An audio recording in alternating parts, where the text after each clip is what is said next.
Hey, what's going on, guys? It's Sam Kwak here, and welcome back to day 10 of the 21 Days of Mental Detox Challenge. And we are at day 10, and we're going to talk about master leadership. Now, I know yesterday we talked about the concept of master of reverse engineering, right? How do we establish something that we want to achieve and create the steps backwards to figuring out what the step one would be in accomplishing whatever you want to achieve. Now, today we're going to talk about master leadership, and this is so much more true for if you are leading a group, leading a crew. But I think even if you're running your own business, I think this will apply for you guys as just as well. So, master leadership, and I'm going to borrow some ideas and principles from the book Start With Why, right? And you may know the author, Simon Sinek, very great author, very good speaker as well. You may have seen his TEDx talk. But if you have not, I'm going to share a story that Simon shares in his TEDx talk about what makes a great leadership, right? And this is a story that I heard, and I had an epiphany afterwards, right? I was like, okay, so I can kind of pinpoint what it means to be a leader in any situation, whether you're leading a group, you're leading a family, or you're starting a business. I can see what the main focus of the leadership should be. So the story that Simon shares in his TEDx talk, and by the way, he shares it much better than I ever will. So definitely check out his TEDx talk on YouTube. But Simon shares a story where this is 2001, where I believe it was 9 months or 10 months. So it must have been more like 2002. Yeah. So 2002, this was about 10 months out from the World Trade Center terrorist attack, right? 9/11, most of you guys know. 10 months later, the United States responds and sends a group of Navy SEALs, special forces, out in either Afghanistan or Iraq. I'm not exactly sure, but it's a very hostile territory where the U.S. military goes, and their mission is to capture a high priority target. And after they capture the target, they were asked to, their mission was to escort the target to a designated safe area for pickup. So this group of special forces, they're going and they find a target, they capture the target, and they're walking out and they're escorting this target away from the danger zone to a safe area for where the target and the special forces are getting picked up. Well, during that night, at the same time this is happening, there are two military aircraft escorts, right? They're flying around that are, their job is to guard the ground forces, right? Their job is to make sure that in case the ground troops are in severe danger, these fighter jets are designed so that they're going to be protecting the ground forces from a critical danger. So above the air, right, there's two fighter jets encircling around the ground forces down below, and one of the fighter jets, his code name is Johnny Bravo, right? I don't really know his real name, but his code name is Johnny Bravo. And Johnny Bravo and his wingman is flying and circling the ground troops, making sure that everything's protected. And in this particular night, they were flying above the clouds, so they couldn't necessarily see what's going down below. And the only navigational tool that they had was a 1980s map, right? That's all the navigational tool that they had to really do this mission. So Johnny Bravo and his wingman's flying around, and all of a sudden Johnny Bravo doesn't feel well. He's like, well, I sense something wrong. I sense something, danger that's happening to the ground forces. So Johnny Bravo tells his wingman, hey, I'm gonna go check this out. I'm gonna go down below the clouds, and I'm gonna go see what's going on, right? And mind you, Johnny Bravo and his wingman are perfectly protected above the clouds, right? They are away from the danger, right? Unlike the ground forces, at any moment they can be attacked, they can be ambushed, right? But Johnny Bravo and his wingman was well protected. They can just encircle it all night long, and that was really their mission, right? That was what they were being asked to do.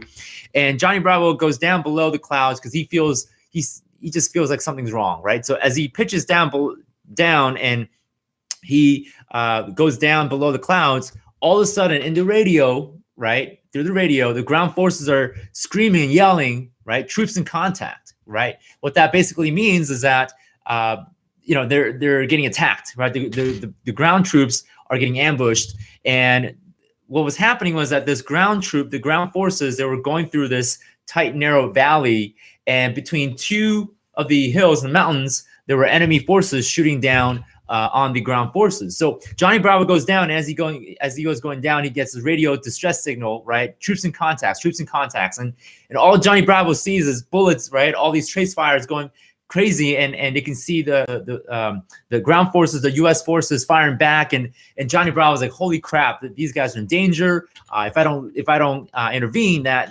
the ground forces are going to be in big trouble, right? They're not gonna make it through. So what Johnny Bravo does is he goes around.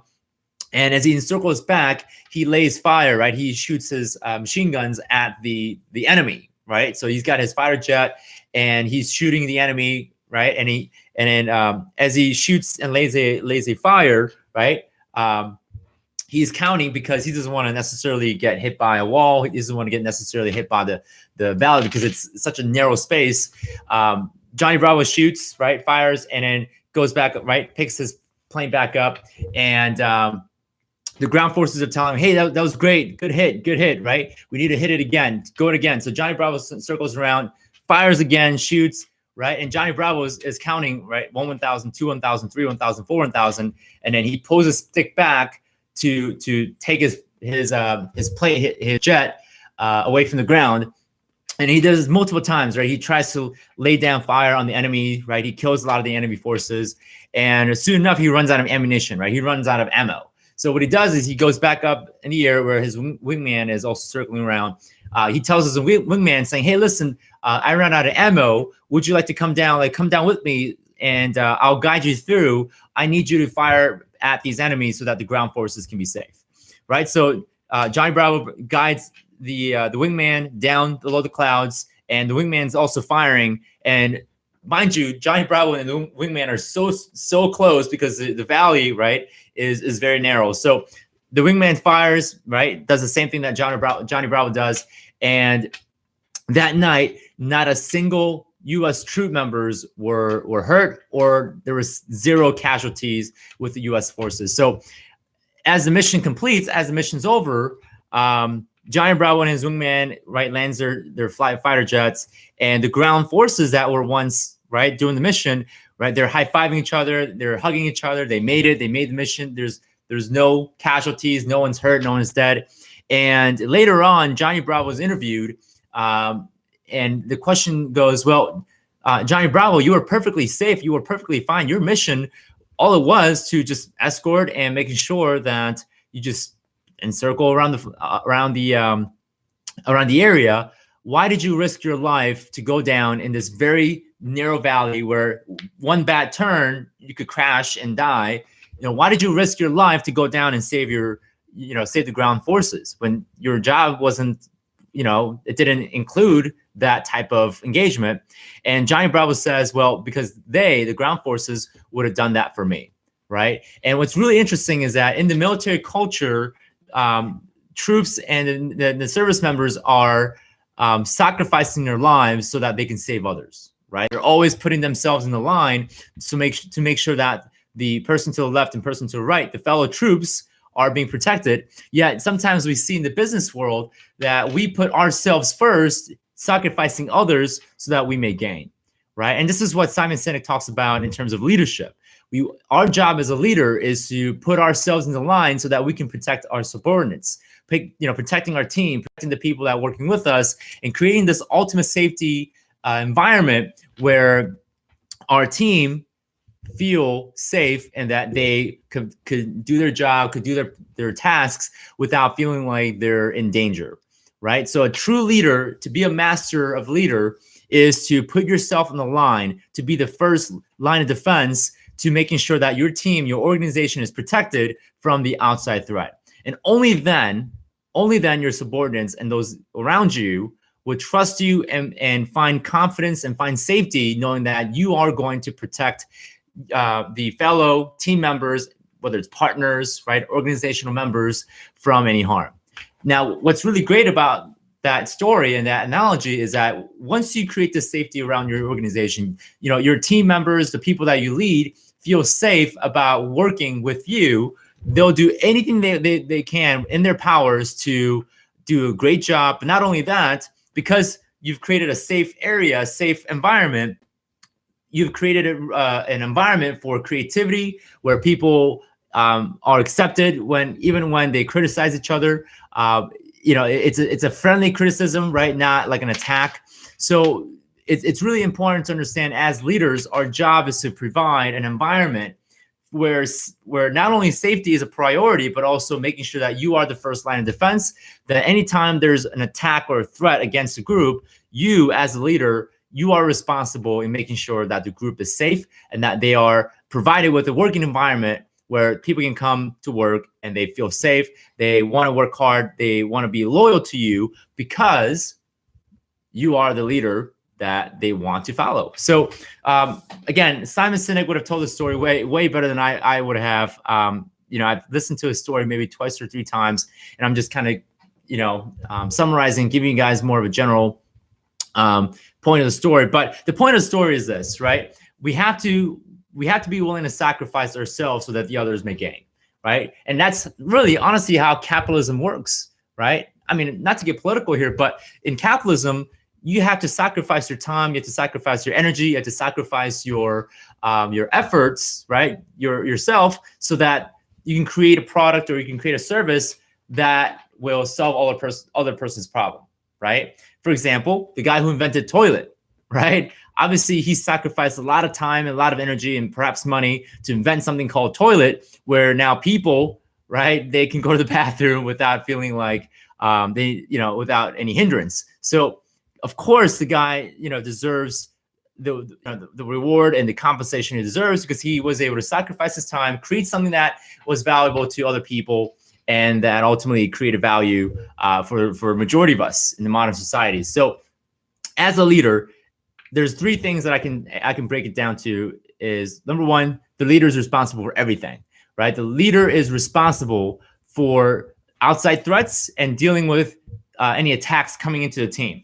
Okay, so leader is the first line of defense. The leader's responsibility also includes making sure that the environment in which the team works in and operates in is safe, that everyone gets along, and that there's cooperation because there's safetyness, right? And then the third thing is the leader responds. They take action, right? Instead of waiting for things to happen, the leader always finds new ways, new path for the team to take on, and that's ultimately what the leader does. So those three things that I just shared, incorporate that in your own life.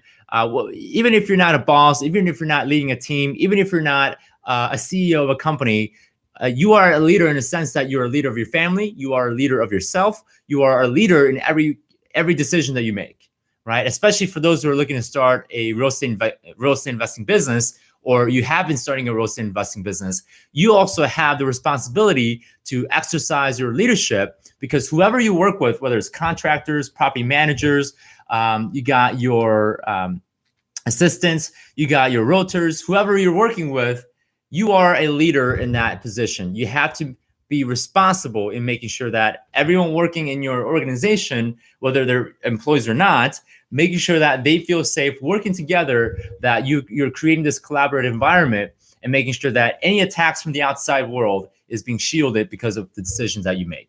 So guys, that is day 10 of Master Leadership. I encourage you guys to go read the book, Start With Why by Simon Sinek, or at least just watch the TEDx talk that Simon Sinek gives. So that's Simon, S-I-M-O-N. His last name is Sinek, S-I-N-E-K, is I believe is how it's spelled. So definitely check out his TED talk.